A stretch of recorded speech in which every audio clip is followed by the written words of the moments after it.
Right, so hello, this is the intro for the video. My name is Aulia Nadhirah Yasmin Badrulkamal. My student ID or NIM is 82211066. So this video is made to explain to you about sampling, Nyquist rate, and convolution. So yeah, I hope you enjoy the video. Right, so welcome to the theory portion of the video where I'm going to tell you a bit about, well, the basics and the theory behind sampling, Nyquist rate, and convolution. So credit to my friends, Kean and Haidar, for the PowerPoint presentation, and also me, I also make the part for the Nyquist rate. So let's just jump into the first topic of today. So let's learn about sampling. So what exactly is sampling?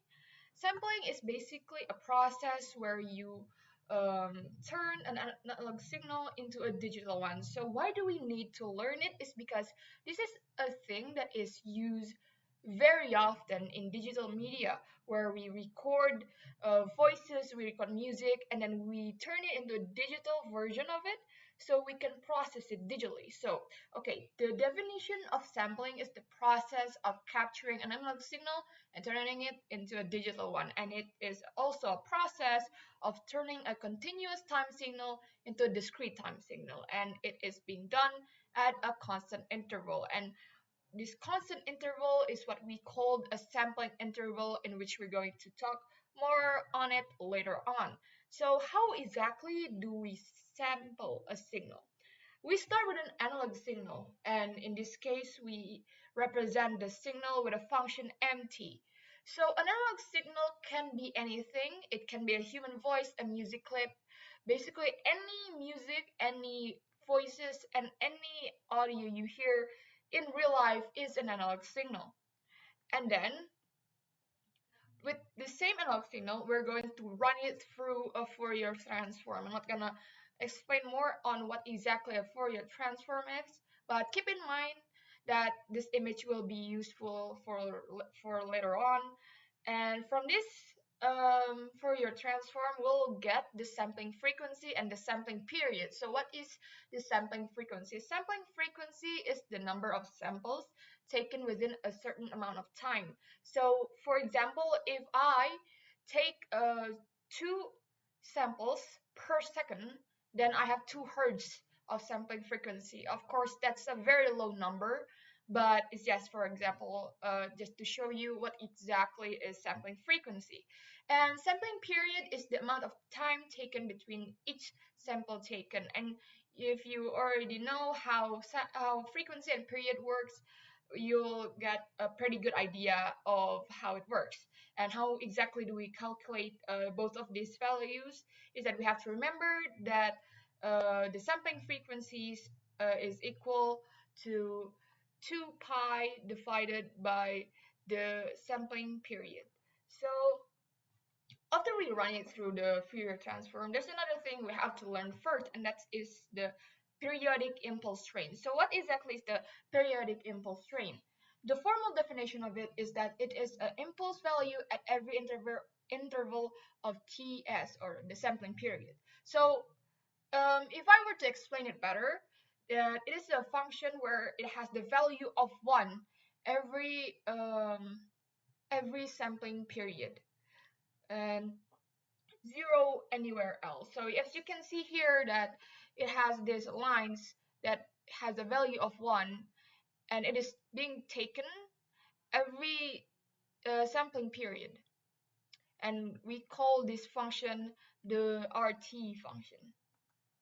So the next thing that we need to do is that we need to multiply the analog signal with the PIT, or we call it the delta function. So after we multiply the two signals, we're going to get this picture. So as you can remember from the previous image, that how the analog signal used to look like and how the PIT used to look like too.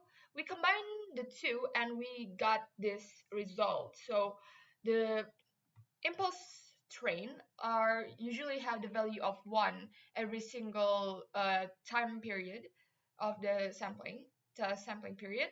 So When we multiply it by 1 per period and 0 everywhere else, we'll have the impulse function and the analog signal resulted in this um, where the signals has the value of the original signals, but it is being taken per interval. So it has the value of 0 anywhere else, but it has the value of the original signal every time, every sampling period. So we move on to the next step, in which we can see the Fourier transformation of the xt. So xt is our result signal from the multiplication, and we can see that it has this it has this frequency, sampling frequency. So there's a rule. So this is supposed to be the original frequency.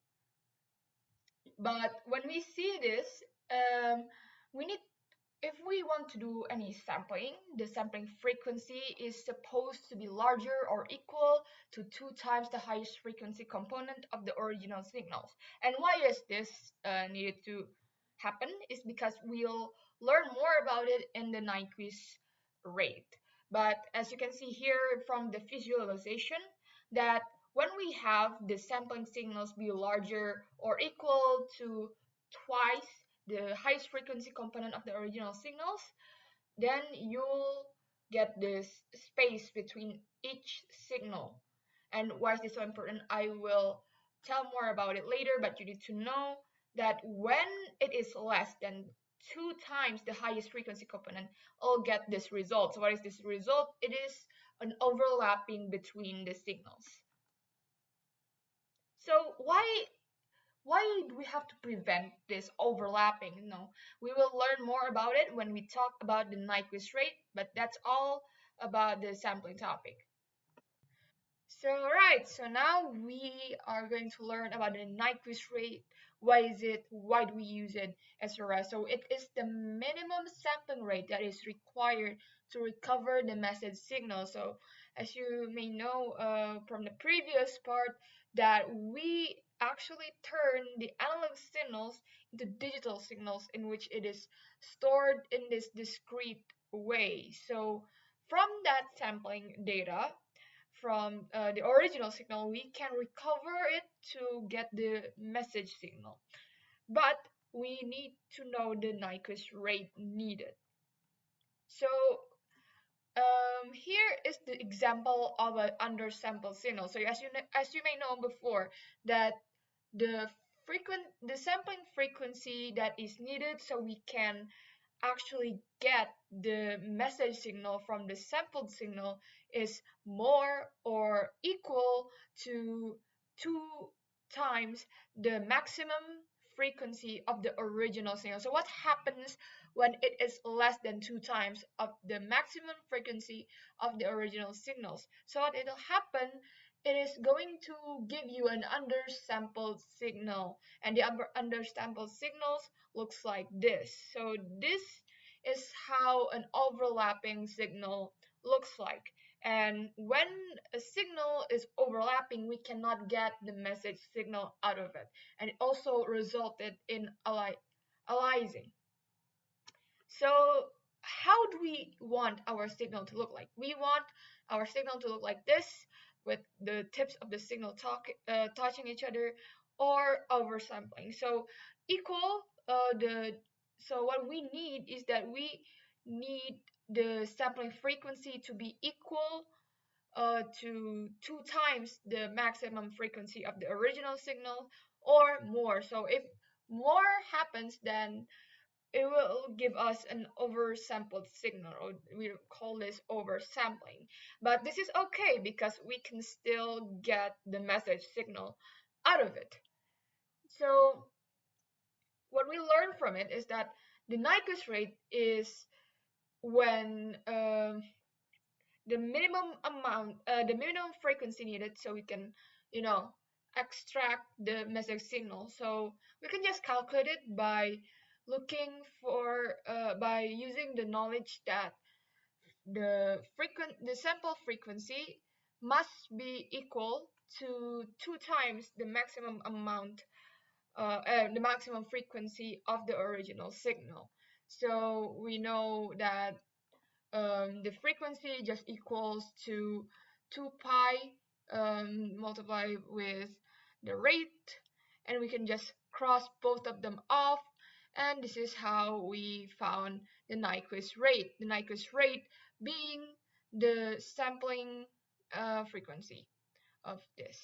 And usually the question will give you the maximum amount, maximum frequency of the original signal. Usually they set it to you, they give it to you, but as you may know that the maximum frequency of human hearing is typically around 2000 hertz. So the Nyquist interval is also works the same way as any interval or rate works, so it's just 1 divided by the Nyquist rate, or 1 divided by 2 times the maximum frequency of the original signal. So this is an example of how a question about Nyquist rate would look like. So we are given the function cos 1000, and then you can just see the function, and what we need to do is just we need to take this value from the function, and then from that we can just see which value is bigger, because we need the maximum frequency of the signal. So we take the second one because this is the bigger one, and we just need to divide it by 2 pi, and we'll get the maximum amount of frequency for the original signal. So as you might know from earlier, that the Nyquist rate or the sampling frequency is equal to the 2 times the maximum frequency of the original signal. So we can just multiply it by 2, and so we get our Nyquist rate. So that's how you get the Nyquist rate. As for the Nyquist interval or period, you can just divide 1 by the Nyquist rate, and we can get that the Nyquist period here is 0.2 milliseconds. And lastly, we'll talk about convolution, and we'll talk about it in the next part. So we've already learned about sampling, and we already learned about Nyquist rate. So now we're going to learn about convolution. So what exactly is convolution? It is a way for us to obtain the sample signal from the message signal or an impulse train. So the visualization of it is we have 2 signals.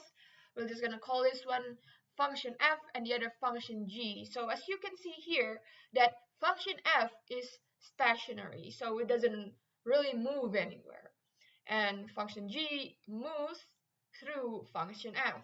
Now convolution is a way for us to see how these 2 signals overlap over time while the g moves through the function j, and it'll result in a brand new signal and a brand new function called f convolution g. So this star is actually a convolution operator. So we can just see how exactly do we do this convolution. So step 1, we are going to swap out the t with a dummy variable. So in this case, we'll have 2 different functions. One is xt and the other is ht. So xt is a message signal. It is what we want to extract our sample signal from, and the other is the impulse response. So first we swap out the t with a dummy variable called tau, and this is to prevent ourselves from getting confused with another t variable that we'll use later. So and then what we do is that we do a time reversal. So a time reversal is simply when we flip the impulse response by making the tau a negative value. So we're gonna push that impulse signal back because in the next step we're going to do a time shifting. So how do we do this is that we shift the impulse signal to the left, so it'll intersect with the message signal later on. So we're gonna turn what used to be h negative tau into h time minus tau. So it's just basically we switch up the perspective on how we see the signal itself by adding this time value. And then we multiply and integrate. We need to multiply the x and the h function, and then we integrate them. And how does this work? So we're gonna visualize it more in the next steps. So this is how the multiplication and integration works. So because convolution is a way for us to see how two different functions interact, we're gonna see how they interact over time. Like we're gonna have multiple cases, multiple intervals of time, and we'll see how different each interval looks like. So I'm not gonna um, explain how we're gonna count it because it is a task that you need to do. Like you need to integrate it and everything, but I'm gonna tell you about how exactly does it work. So case one, we have the interval where time is less than 0. So this is before everything else. This is the first step. And in this, we got the value that yt, or the resulting function, to have the value of 0. So case 2 is the interval of 0, of the value between 0 and 1. We'll get the result t. Then we'll move on into case 3, where we get the the interval between 1 and 2 and the time scale, and we'll get the value of 1. We'll move on into the case 4. The time is between 2 and 3. We'll get the value of 3. And lastly, we'll get case 5, where the value of time is greater than 2, and we get the value of 0. So we line up these values after we integrate them and multiply them, and we'll get this result of all the time intervals and the values. And from that, we can conclude this resulting signal graph represented with a ramp signal. So this is the result of the convolution that we did between those two signals, and it will look like this. Is like how those two signals interact over time. And this is how we can extract the sample signal. We can extract the sample signal from the message signal. So that's all for everything I want to tell to you today. I hope you enjoy how I present the materials to you, and if you have any question, etc., feel free to ask me. So thank you very much.